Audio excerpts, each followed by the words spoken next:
Hi అండి, welcome back to my channel. ఈరోజు గోంగూర chicken చేశానండి. ఆ రెసిపీ ఎలా చేయాలో చూపిస్తాను రండి.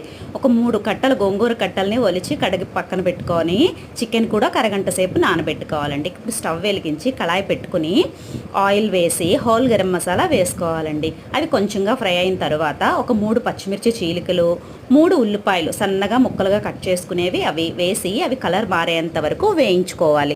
అవి కొంచెంగా కలర్ మారింది కదండి. ఇప్పుడు దాంట్లో ఒక 2 స్పూన్లు అల్లం వెల్లుల్లి పేస్ట్ వేసుకోవాలండి. అది పచ్చివాసన పోయేంత వరకు కూడా కొంచెం బాగా ఫ్రై చేసుకోవాలి.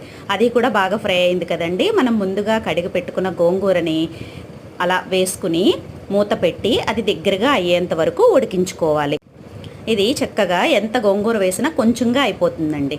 అది అయింది కదండి. ఇప్పుడు దానికి రుచికి సరిపడా ఉప్పు, కారం, పసుపు. కారం కొంచెం ఎక్కువగా పడుతుందండి, పులుపుకి కొంచెం కారం ఉండాలి కాబట్టి. కారం వేసిన తర్వాత అది కూడా బాగా దగ్గరగా ఉడికిన తర్వాత చికెన్ ఒక అరకిలో చికెన్ని వేసి ఆ గోంగూర మొత్తంగా చికెన్కు పట్టేటట్టు బాగా వేయించుకోవాలండి.